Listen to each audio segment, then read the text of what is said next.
Caguila. Yo. Let me tell you. Nah. Quick wigum.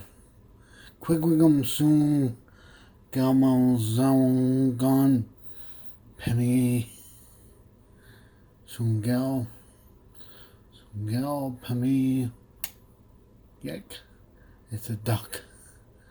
Cooked in goose fat. Duck fat. And I'm doing it. That's confit.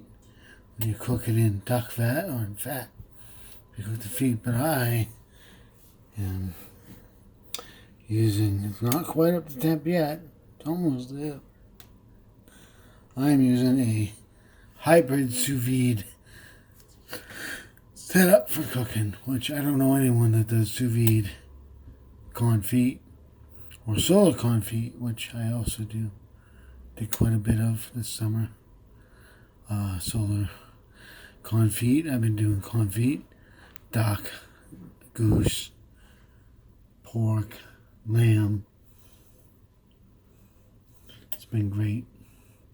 So anyway, this is a duck being cooked at sous vide temperatures and times in the style of confit, which really is sort of a sous vide without the plastic, without the waste. That's the point.